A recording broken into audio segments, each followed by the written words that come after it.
Hi everyone. We have an interesting panel lined up on talking about the roles of GCCs. We have Nandini, the VP of Client Engagement at ANSR, Dr. Aloknath, Corporate and VP and the CTO at Samsung R&D Institute of India, and we have Jay Kumar, Partner and Executive Director of Global Capability Center at IBM. With this, Nandini, over to you. Thank you. Thank you very much, and good evening, everyone, from wherever you're joining. And it's a great privilege to be having such illustrious people on my panel, Jay and Alok. I'm pretty impressed with what I've been hearing from both of you backstage as we were waiting for this session. Without too much ado, I think I'll just go into getting this conversation started on the changing roles of GCC in the corporate landscapes. Alok, you have an extremely impressive, career list. You have been with Samsung R&D for over 10 years, and clearly you were talking very passionately about the technologies and the innovations and the patents that you're helping drive through the India location. Can you talk a little bit more about your tagline, which stands for, better connected world and enriched human experiences? How does that relate to the work that you're doing currently out of the Samsung Center here in India? So thanks, Nandini, and thankful for your kind word. And I'm impressed with your homework done, I must say. So again, it's great, everybody, and been working for 10 years as CTO. So obviously, one thing that we look into how we could grow the in-house innovations, because I believe as you continue to deliver your products and solutions, a lot of intellectual property could be created simultaneously, not as a separate things. And even today's paper, Indian Express, has captured how in our 25 years journey, we have done 7,500 patents cumulatively from India, and 3,500 have been filed in India, but rest of it in the other parts of the. And obviously, I also believe strongly in the open innovations, the ecosystem, the university and startups, and how do you bring that while doing it? That is a much more recent addition. So that's part of my role as CTO. What we have developed between Bangalore Center and the Noida Center together is to making sure we support globally into these flagship products. Lots of solutions that we uh, develop should go into one of these flagships product, but also simultaneously we look for how we can power the digital India. The government make for India, we had make in India. So this kind of tagline side by side with our manufacturing as well as the base. But we are talking these days about powering digital India because India has many different platforms. So these are two things that simultaneously happens inside the organizations. We look into how can we create center of excellence from the past. I said 25 years. So first 15 years or so have gone into making sure, like any other MNCs, you keep developing products and serve the global headquarter. But in the last 10 years, we have looked into how research to market we could bring in and bring this center of excellence. So we have 5G and advanced communications, we have multimedia, AI, and IoT. So I'm personally very passionate about AI, IoT, and bring it. So your other point was the tagline, better connected world with human experience, human machine interactions. So this is personally my own passions, my own drive, and companies that AI, IoT together. We've been connecting these devices. If you look into the history, it's people to people communication, but it has become people to machine and few machines. Now lots of machines in the IoT and devices. So how do you do that? And when you do that, it is human centric. Therefore, these experience, these interactions, these communications, is it helping us? Is it frictionless? Is it seamless? That is what I mean when I say, human machine interactions that we can enhance and a connected world, but it has to be safe and secure and interoperable. That's what I mean by better connected world. Thank you. Thank you, Alok. I think that's a great insight into what you have been helping establish in the Samsung capability center here in India. Over to you, Jay. Jay, you have almost 2 decades of experiences in helping set up capability centers of all shapes and sizes and for all different kinds of capability. You're almost like Mr. GCC, I should say, in your space. So, from your experience, what has been the key driver for organizations to come to India, and are you seeing that driving forces change as time goes through this inflection point? Okay. Yeah, thanks, Nandini, and pleasure to be part of this panel discussion jointly with Alok here. And thanks for this wonderful introduction words here, right? We as a country have to be proud of that over the last 3 decades, we have developed this entire GCC space, right? And not only for India, for across the globe, and hence we are global capability standard. So we can just thump and say we have been the creators to almost more than 1,600 GCCs. And if you see that, because we have given more guts in setting up these 1,600 GCCs and creating more success, every year 200 new centers are coming here. So we should be proud of that. The second important as a country where we can also be proud of is the kind of any kind of transformation or innovation work which has to be taken at rapid mode, at speed. We can actually pull up from different experiences, whether it's an industry expertise or a technology expertise or the ecosystem partnerships, the kind of startup ecosystem what we have, or a young talent from college and university. We are able to assemble a quick team and show the rapid and the speed in which we can develop the capability. So we should be proud of a strong integrated ecosystem as a country what we have here.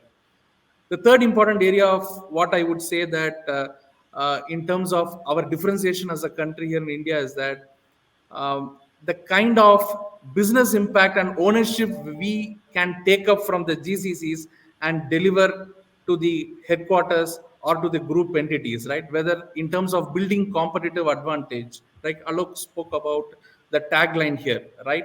Any kind of product development, platform development, building that edge to build that competitive edge for our corporation. India plays a lot of center stage, and that's what when I see that whether in terms of Industry 4.0 or on the building of the cognitive enterprise, in majority of the product development, the research work, what we do, scaling and delivering engagements for the client to set up whether it's a greenfield center or a brownfield center in expanding it, India has played a larger role here, and increasingly this trend is going to come with super force. We are not talking about percentage increases.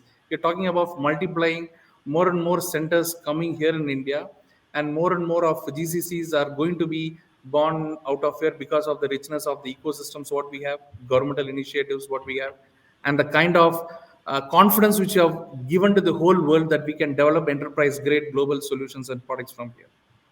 Thank you, Jay. I'm super impressed with how much, how proud you are with all of the GCCs that you've been able to bring into India, and the capabilities that we have all collectively as an ecosystem been able to establish for India. So, Alok, if you could just recap for me, you mentioned a number of patents that are being delivered out of the Samsung Center here in India. What was that number, please? We did 7,500 globally, but 3,500 for India and India filing. Yeah. I mean, that is phenomenal. By any stretch of imagination, a number like 7,000 is phenomenal.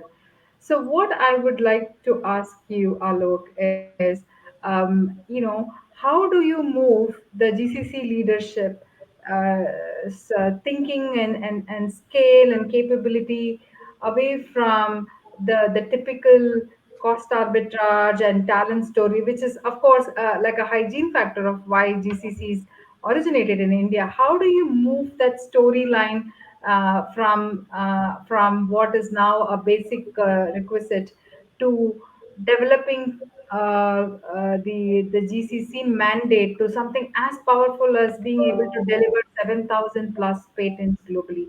What kind of attributes or capabilities should GCC leaders begin to think for themselves? Yeah, it's a good question, and Jay very nicely brought the point on how 1200 GCCs, and Nandini, you have been working with many of them, and I know Zinov has been working. So you all are championing some of these obstacles that may be there as a first level and apprehensions, or how to enter a new country. So that you are doing. NASCOM also, from Engineering R&D Council, where I'm a member, we try to promote this. This is an important step in some sense.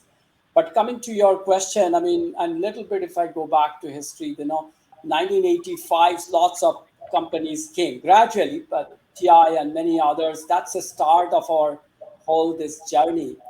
We are a second wave company, Samsung and many others in 1995, 96, that's reaching to 25 years. I'm a little worried of saying second wave. Maybe people will think with Omicron coming, third wave, when is it coming?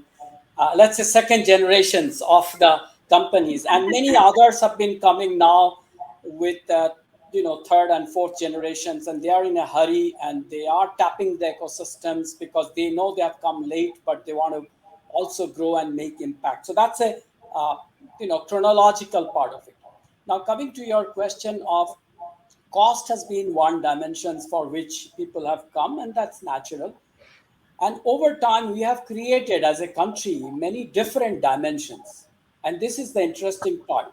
I can't say that if Samsung is doing through the innovations that all others should embark on this journey. It may not be fair to say, because each country, on each companies, their maturity level, why they are here could be little different. So we have created many different dimensions. For example, cost is one, but the niche talent, this has itself has been growing. And if you look into some of these recent salary offerings to even premier institutes, that tells that the Yeah. talent, niche talent, even young, but how they are valued. Then there is scale. At this kind of scale, some of the other countries might also be having talent, but not necessarily average plus talent at that scale. That's one dimension. When you look into adaptability of the people as a country, because we have this diversity and multi-state, multilingual, whatever, multi-religion, this at times puts us into some strenuous factor, but it is a skill. It is a skill, and the kind of companies that we work with. In fact, I tried to do, Nandini, this assignment. I tried to find a country from where there is no company here in India. And so far I have failed. In fact, Iceland and many others, I tried various small islands, but I always find something or the other popping up, which means somebody or the other in this country is able to cope with that, learn that, language is there, somebody is traveling, and that's a lot of assets. This is a very intangible asset like an IP, but it's a great asset of adaptability and knowing the cultures to be able to navigate. And then comes things like us, that we are bringing the innovations as a another dimensions that we could add it up and bring it. So I could give examples of what we are doing, but these are kind of dimensions, and depending on your maturity, each of these organizations can choose a right spot and operate and make your future plans. Thank you. Thank you, Alok. Jay, would you like to comment on that? What you have been seeing in this space of how companies or how GCC leadership is evolving from the dialogues on talent and capacity and beyond into moving into a culture of enterprise innovation for the HQ. Yeah, absolutely, Nandini, right? The value differentiator for a GCC is that show that how they are directly bringing that business impact, right? And you bring business impact in multiple forms here, right? You take up the process, develop into a center of excellences, okay, and then infuse those technologies, whether it's an AI or automation, blockchain, IoT, bring in the technology and bring a new flavor to the process, right? And that's what we are talking about, intelligent workflows. The new definition in which we are, by infusing AI and automation, how we can develop new intelligent workflows, and you assemble multiple intelligent workflows to a platform way of delivering your business. Because the moment it comes to a platform way, the kind of richness where you can connect your ecosystem partners, your other players who can help in developing the products or solutions becomes naturally easier. So increasingly, the GCCs are playing that platform play to assemble the talent. It brings up that integrated ecosystems of startups. It also helps us to bring in that university relationship, and that's how collectively as a team we are able to drive innovation here. And GCC leadership have very well understand what the headquarter need is and how do we make the best use of these ecosystems to deliver to the business agenda. So that's where I see here talent is one area, expertise on demand, whether it's an industry capability or whether it's a technology capability, it is available. And more increasingly, we would see that the startups are trying to take up that niche problem with the domain expertise or industry expertise, they're able to come forward and do it. So GCC leadership have already started adopting this entire talent ecosystem that is available for the building the solutions and competitive advantage. Nathan. Thank you. Thank you. So, I mean, we've been talking about GCCs coming from pretty much being set up from countries pretty much based all over the world, coming in all shapes, all sizes. It's not necessarily the 5,000 plus. So, we are seeing the GCCs coming up in all shapes and sizes and in all spaces as well. And you talked about tapping into ecosystems of talent and innovation at this point in time. So, do you? This question is to both of you, Alok and Jay. Do either of you believe that the post-pandemic there is an inflection point that's happening in the GCC ecosystem? And if so, what in your opinion could those inflections be? And how should we be taking advantage of it as a country? So I can go. Um, I think definitely some of the things that people were doing or maybe experimenting a little bit happening, many of those things are accelerated because the whole digital transformation, it was a need. We all know that. So that has become all pervasive. Many of these cement company or an manufacturing company would have taken time to get there to incorporate the latest and greatest technology or work with the startups to bring the digital transformation benefit. It would have happened subsequently, but I think it has come very quickly. So that's like synced up. Now, this has a good part because now we are into that digital platform. And I always say, just think of COVID coming in 2010, it would have been catastrophic. Like all this digital transformation, whether it is payment side and UPI and other, whatever we might discuss otherwise. But if we are not prepared that way, I think it would have been very difficult to handle. And our operators have also done a great job in supporting everything in this time. But having said that, I think we are kind of synced up all. It's a good part, but the bad part is the talent necessity. As such, the technology is moving very fast. If you look into AI, IoT, blockchain, these, that, there was a scarcity of the talent to start with, even in those traditional companies who are dealing with this space, like us. But now there are many more companies that are also tapping onto this, and not just this country. This syncing up effect is not in our country alone, it is in every country. So therefore it's a great reset. But on the other hand, the scarcity is all over the places and it affects because then the talent cost goes up and the availability is an issue. How do you train? It's a lot of opportunity for many of the companies, but it's also a things that we need to learn how to handle and get there and come to a stable state. So that's the big change that I see. And whatever we have been doing on business model and other things, so this has an impact in everything. So people are adjusting them also based on the availability and need. So just to add to what Alok spoke about, Nandini here is that I think the biggest learning is that the agility in what we do became a prime importance, right? So when we hit by pandemic, we all started learning to how to work from our remote offices from our home, right? So there was a big thing, and we were able to adapt quickly. I think adaptation portion for us increased significantly, and the agility in so that we are able to deliver what we are supposed to deliver. So that is one came as a point. The second thing is that the location did not become a constraint, right? Everybody expected that we come to office every day and then only we'll be able to deliver our job, right? So we also proved, right? We can deliver effectively and efficiency, and location is no more a constraint, right? So third thing is that it also opened up a new thinking process, right?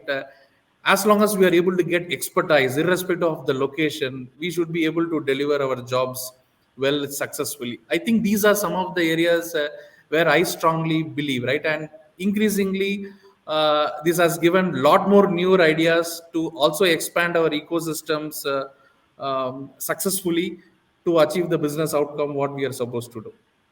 So if I may just add one point here, I mean, I'm Sure, piggybacking on Alok. his idea that we have now seen both worlds, right? Our older world in which we used to operate, and this social experiment that was thrusted upon us willingly, unwillingly, and it has been long enough that there is an outcome, there is a learning that has happened. Now I think people are trying to see what is the right mix of the two indefinitively. If it's for education, learning, is it 80, 20, 60, 40? What works in this model better? What works in this model better? So I think moving forward, we will be having a much more optimal system where the human, interactions are important, efficiency is important, cost is important. We say you need to get out of comfort zone. So I think the whole globe is out of comfort zone to look into it and, tap onto those learnings and redefine everything. So lots of redefinition is expected, and we might anticipate few, but I think it will be good in 22, 23 end. Probably people would really absorb what is that new optimal model for themselves, not to generalize. Yeah, very well said. Very well said, Alok. So, Jay, a segue question for you. Can you give us some inputs into or views into what do you think is the new hybrid captives as they are emerging? What do hybrid captives mean in our context? Okay, so when we talk about hybrid GCCs, increasingly the importance is going to come to the expertise that is available, irrespective of wherever the location of that expertise that is available, right? So I would say that hybrid is all about combination of the physical presence. So there could be a nature of the work, like for example, for one of our client, they have a physical hardware, and we need to do the testing on those hardware. So and when we need to go to the office, then you go there physically and you work over there, right? Then there is a hybrid model also gives a lot of our work that can be delivered remotely. This is the second area where the hybrid nature of the work will come. The third is all about bringing that digital platform way of delivering the job, right? So the hybrid will be a combination of the physical, digital, remote, and that's how the entire working model is going to work. And increasingly, when we want to engage with the business, whether it's for our customers or whether it is for our employees or partner ecosystem, the platform is where we are going to work is going to carry a lot of intelligence. It is going to have a lot of automation capabilities to deliver the job, and increasingly we all will be moved into a model where we are able to reinvent our business, right? Like for example, one of our heavy machinery equipment manufacturing company, they said that okay, we don't want to sell our equipments, but we wanted to more as a service deliver this equipment. So depending upon number of hours their equipments get engaged, they would like to use it. They used to get paid for it. So increasingly, their product seller is no more a physical product seller. They have gone to the platform way of delivering the digital services. So this predominantly changes the experience for the customer. Similarly, for the employees also, right? They should be able to get the similar experience of from whichever location they are able to work, as well as to our partner ecosystem where they could serve their customers. So I see that more and more hybrid GCCs will help us to get to what I would say that scale fast for any enterprise, because all we wanted is to have that ready to start, and hybrid GCC is going to bring that ready to start kind of a model in terms of the expertise that is required to set up the capability. And that's, in your view, Jay, that's already happening, right? That change is already beginning to happen. Absolutely, the changes already start happening, because all the problems of the enterprise cannot be solved with the people inside the enterprise. We need that expertise and ecosystem also, and that knowledge that is abundance available for those challenges has to also to be embraced, and people have started embracing that integrated ecosystem to help in solving this challenges of the enterprise at much more faster rate, right? And the new ideas, and that's the reason increasingly if you see that the GCC leadership have started making use. If you want to grow fast and scale fast, naturally the hybrid GCC is going to help to put the route map of faster growth, Nandini. Thank you, thank you. Since Jay has been emphasizing in each round on this platformization, I've been resisting myself, but this time I have to jump in to Please say that, do. it is so important. It is so important, this GCCs, what we bring on Samsung Pay or Bixby as a voice assistant or Smart Things as an IoT platform. These gives an opportunity for a delivery to be easier, and I give examples from ours, but it is all over the places. And then startups with their solutions and these, they could join in and bring it. For example, the Bixby, the voice assistant we have launched in Indian English and maybe Hindi. But if I want to do it in 10 different languages, then I need a partner who has this. So therefore, we bring it in, right? So that's a platformization part of it. And if you look into today, the startups themselves, the SaaS business, the investment in SaaS companies have so much grown, where software as a service, whether it is logistics, whether it is healthcare, this is really growing. And this is a way to think, and India can bring in a lot of with the software competencies, whichever companies, but there is a lot of room there to grow. Sure. So, Alok, you've been talking about, and in fact, both of you have been talking about the ecosystem and specifically the technology and partner ecosystem in the context of GCC. So, Alok, for you, how important is your technology partner and startup ecosystem? How are you leveraging and how much are you leveraging it? And what is your plan in the near term future for in that context? And Jay, if you could help bring your perspective as well, please. Alok. Yeah, sure. As I started by saying that first we focused on the in-house innovations because that's inside. But I think 2015 or so, I realized that as that is going on its steady state and it will scale up when that got set, we understood that the open innovations university and startups both are important. 2015 we had this Tizen operating systems. This is we call the OS of everything or the IoTs. Our digital appliances are all built on Tizen platform. It's a Linux variant, but that's the platform, open source. And we launched this whole forum of app development in 2015-16 timeframe. So that was our first starting point. And then we started working with few of the good companies into various platform embedded together, whether it is advertisement, services, and things like that.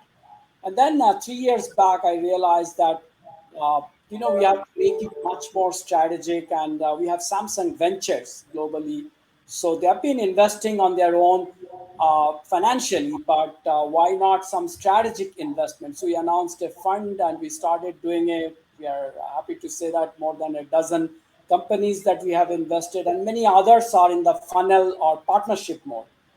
And currently we are growing that bucket, and hopefully, as India grows, the bigger investments, some kind of, you know next steps of this strategic investment partnerships, we would love to see co-development, co-inventions onto this platform. So that's our kind of thought to take it to the next step. That's really great to see such live examples right there, Alok. And Jay, do you have anything to add to that, please? Yeah, absolutely, Nandini. Right, to add to what Alok spoke about,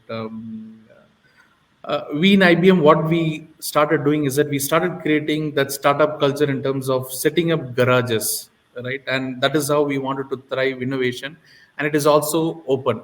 So all our 180 softwares which we used to have, we have actually put everything on cloud and democratized so that people can use it and consume the software the way they want to develop their own products and solutions. So that is one step, right? So when we come up with a garage, there is already a platform with all the software that is required, your compute power that is required to start, so that you are able to convert this idea into a real product or a solution, right? And in garages, we have three stages, right? The co-creation, the co-execute, and co-operate, so that any of these ideas can be transformed through the solution to a fully blown commercial product and enterprise grade with security, and which can be deployed across the planet, right? So that is where we wanted to take this methodology of garage in the overall thinking process. And whenever we have the garages, when we work for our clients, they are going to bring their domain expertise, we are going to bring our technology and consulting expertise, and we are also taking our startup ecosystem who have the niche way of in precision solve those specific problems, have already seen a specific challenges which could solve for our client, right? And simple example, one of our client, they want to transform themselves from a automobile company to a mobility services company, which means that more and more capabilities around the mobility of connecting to the product, building some artificial intelligence autonomous capability, making the product available in a shared mode, and more electric features being developed, right? And all the problems cannot be solved only by the one partner as a service provider. We need that collective Absolutely. mindset, and that's where the garage approach is going to bring in that help support in defining that methodology of solving this problem collectively as one unit. And that's how we have embraced this open innovation and bring that expertise wherever it is available on to this working model. Thank you. Thanks for that insight, Jay. Just keeping a check on time. One last wrap-up question to both of you, and we'll see if there are Q&As that we can take from the participants in the audience here.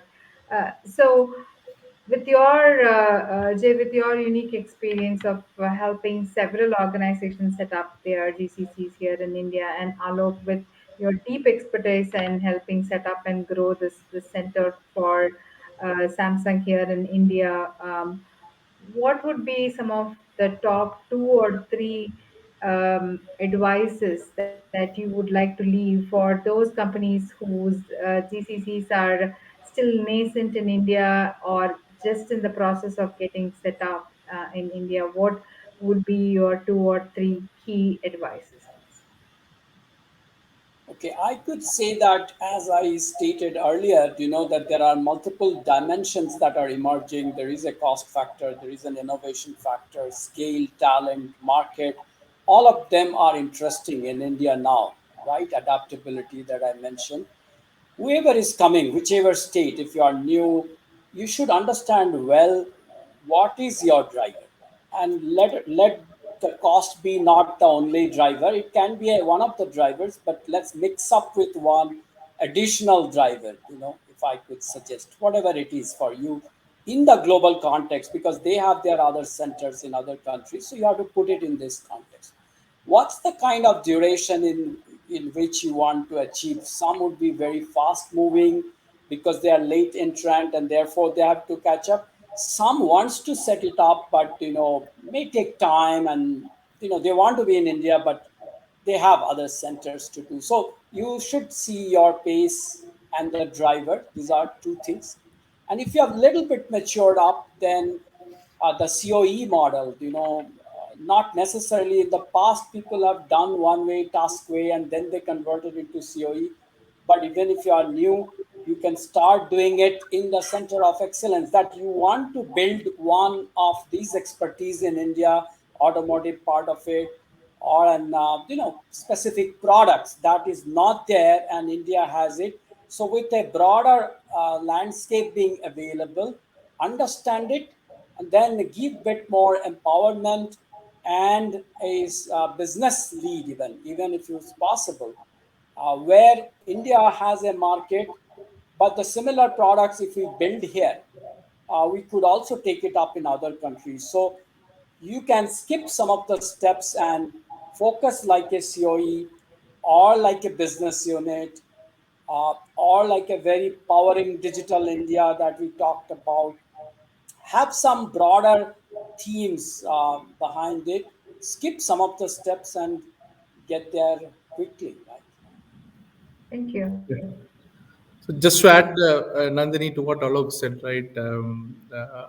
See, for all the new centers, the purpose and mission of the center, that clarity, if it is established across all levels, that itself will give them a good jump start, because it helps in branding of the center.